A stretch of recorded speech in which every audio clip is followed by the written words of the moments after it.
Bienvenidos, la audiencia de este espacio, Hablemos. Como bien saben, estamos haciendo la descripción de la obra del doctor Ulises Casas, director de la Escuela Ideológica de Filosofía, Historia y Economía Política. Venimos en el tema de la historia, con el libro específicamente La civilidad colombiana. Y en este momento vamos a continuar el programa, que ya lo hicimos en la parte anterior como preámbulo. Se estableció, se habló sobre la dominación española, el coloniaje y el comienzo de las rebeliones. Particularmente la que hicieron los criollos y muy específicamente nuestro prócer Antonio Nariño y Simón Bolívar. Pero en cuanto a Antonio Nariño, que fue el traductor de los derechos del ciudadano, del hombre y del ciudadano, ya el doctor Ulises Casas nos ampliará el tema a continuación. Entonces, bienvenido nuevamente, doctor Casas, y por favor explíquenos qué fue lo que ocurrió en la independencia de nuestro país. Bien,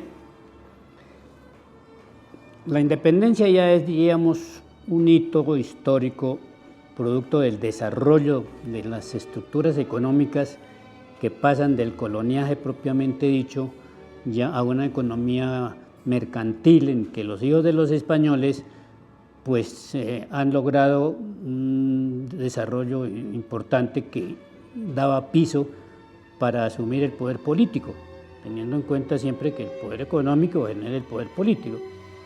Y hablamos de los años 1810, y en eso hay que contextualizarlo con lo que sucedía en Europa, con la Revolución Francesa, con eso lo de los derechos humanos, lo de Nariño, y el, digamos, desarrollo de esa Revolución Francesa con el Imperio Napoleónico, ¿no? Recordemos que Napoleón se hace coronar en el año 1808, después de que había conquistado y invadido una serie de países y liberados de la cuestión feudal.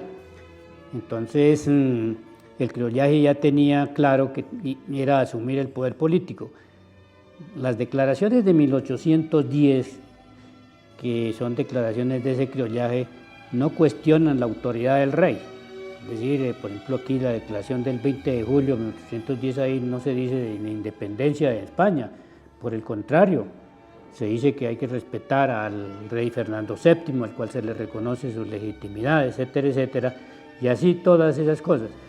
Lo que sucede es que la corona se da cuenta de que eso puede llevar a la independencia total, y entonces esos gobiernos que se dan ahí, que son lo que aquí llamaron patria boba, con el 1812, con la presidencia de Nariño, pero también con los choques entre esa casta criolla, porque unos eran comerciantes y otros eran terratenientes, o dueños de tierras, o representaban los terratenientes.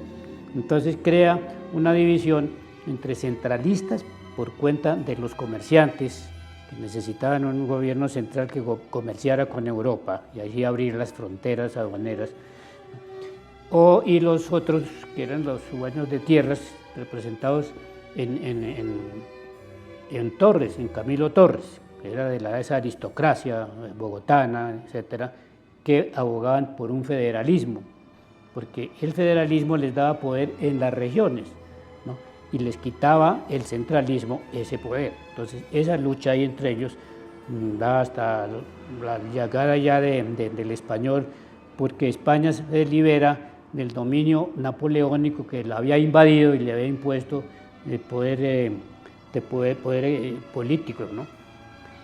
Y eso ya viene el siguiente, digamos, paso, que es la reconquista, en la que ya Morillo es ordenado general para la reconquista de las colonias, que se pensaban independizar, toma el mando para enfrentar esa supuesta independencia y asumir definitivamente, nuevamente, el poder militar y político de la corona.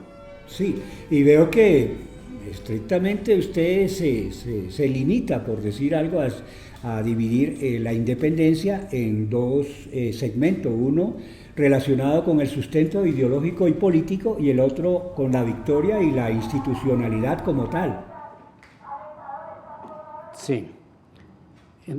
Entonces, ese paso, diríamos, que es, como hemos hablado muchas veces, que todo va evolucionando al compás del desarrollo de las fuerzas productivas, de las estructuras económicas, pues ya enfrenta definitivamente a la casta criolla que estaba en el poder, al nuevo situación de la guerra, porque vienen a dominarlos bélicamente. Y ahí ya se da otro proceso, que es ya los criollos organizados militarmente para enfrentar a Morillo, que llegaba nuevamente a la reconquista y que lo logra, ¿no? Entonces, dentro de ese periodo, diríamos, lo predominante es el enfrentamiento militar para lograr sacar al nuevo momento, diríamos, histórico de dominio nuevamente español. Sí, aquí es necesario recordar a don Antonio Nariño, que fue uno de los precursores, antes incluso, de que Nariño y Bolívar, el generalísimo Francisco de Miranda, que tenía también una intención parecida a lo de Tupac Amaru, que quería unificar a todos los indígenas. Esta vez el gran Antonio Nariño quería pues hacer casualmente algo similar, pero con las colonias españolas, unificarlas, y pues parecía que también tenía la intención de un incanato, ¿no? que operaría desde Panamá. Y en esto sí hay mucha tela que cortar, como se dice, pero particularmente nos interesa, doctor, que se haga claridad qué fue lo que en verdad se sucedió en 1810, que se habla de una independencia que realmente no se dio, sino de un grito, una intención, y que, como usted ya lo explicó, que hasta el 1816 termina lo que se llama el periodo de la Patria Boba, y es cuando viene hasta 1819 la verdadera reconquista, que se conoce como la Batalla de Boyacá. Entonces, explíquenos cómo es la derrota del ejército español. Mire, explíquenos eso, por favor. Es importante ver, o mejor, tener dos momentos. El de los precursores, que son personajes que ideológicamente presentan la necesidad de la independencia. Entonces, los precursores son Miranda, el español, era un hombre muy importante, ¿no? Porque incluso fue un hombre de las cortes europeas, que se paseaba por las cortes y que pertenecía a las logias masónicas europeas, que en ese momento ya avanzaban en el proceso de derrocar el dominio feudal. Y el otro es el de los libertadores, ¿no? Entonces, como precursores están Nariño, Miranda y Bolívar en un momento de ese proceso. Y luego sí, de los libertadores, en los cuales ya no está Nariño en esa guerra contra el español de 1816, ya contra Morillo. Nariño no está porque ha sido detenido y está preso durante mucho tiempo, ¿no? Nariño es un hombre que fue el que sufrió más cárcel en ese enfrentamiento. Pero sí estaba Bolívar ya en los libertadores, ¿no? Y Miranda también entra en la cuestión militar, porque con Bolívar hicieron un intento de invasión armada a Venezuela, pero fueron derrotados. Entonces, ese ya es otro momento de la guerra puramente militar que se da. Y en esa guerra militar, pues no es de muy largo tiempo. Entonces, ahí hablar de poder civil no se da. Lo que sucede es que Bolívar era un hombre fundamentalmente ideológico, ¿no? Y fundamentalmente, por lo tanto, civilista. Entonces, cada batalla que ganaba convocaba a un congreso y establecía unas normas institucionales. Entonces, en Venezuela no se había dado esa situación en que los criollos eran ilustrados, los criollos incluso fueron invitados a participar de la administración del Estado colonial. Por ejemplo, el papá de Nariño fue personero, fue tesorero de la Santa Fe de Bogotá, pero en Venezuela no sucedió eso, es muy diferente. Bolívar no ganó en Venezuela, a la cual quería liberar primero, porque allá no había, digamos, ese estamento político que había aquí en Colombia, ¿no? Muy ilustrado ideológicamente. Entonces, la cuestión fue que Bolívar entendió eso, de que la liberación era un hecho histórico que iba a ser en el proceso evolutivo de la historia, iba a ser ese carácter que le daba institucional, ¿no? Y cada que se ganaba unas batallas, daba, por ejemplo, en Angostura, cuando inició para acá, y después en el Congreso de Cúcuta. De manera que ese es ya, diríamos, una distinción que tenemos que hacer entre Colombia y Venezuela.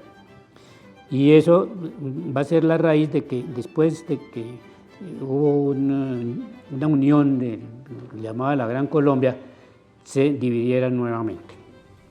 Vea, y con relación a lo que se suscribió del Acta de Independencia en Cartagena, ¿qué fue? ¿Cómo? Aclárenos, por favor, ¿cómo es qué fue lo que ocurrió entonces? Bueno, es que entonces hay dos instancias que responden a dos estructuras.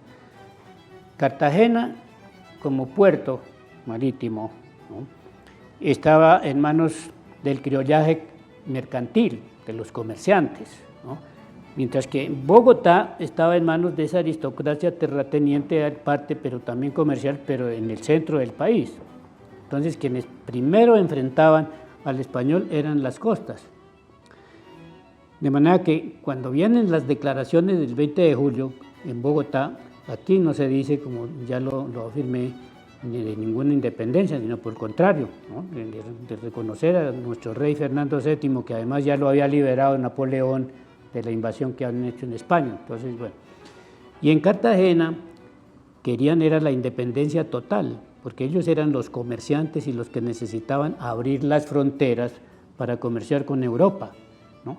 Y Mompox, que también era un puerto ya sobre el río, pero de comerciantes. Entonces había, digamos, una diferencia entre los de Mompox y los cartagenas.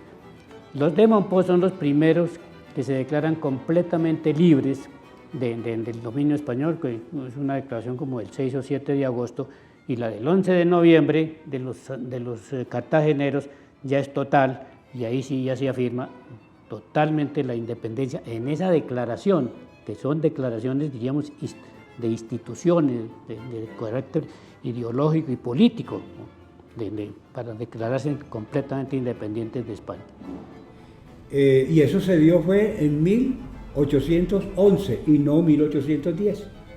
¿Así está bien? Así es. Bueno, como lo apreciarán los teleaudientes, nuestra historia es rica en acontecimientos y empezar a narrarla detalladamente pues nos daría aquí para unos cuantos programas, pero como desafortunadamente estamos en un programa de escaso 15 minutos y que desafortunadamente también ya se nos acabó este tiempo, entonces tendremos que disculparnos y a la vez decirles que los invitamos para el próximo segmento o continuación de este tema, al que ya, claro, están invitados y esperamos que entiendan que no podemos extenderlo. Así que muchísimas gracias a ustedes, al doctor Ulises Casas también por la claridad que nos hace respecto a nuestra historia, y a todos ustedes los esperamos en Hablemos. Les habló J.R. Vélez Jr.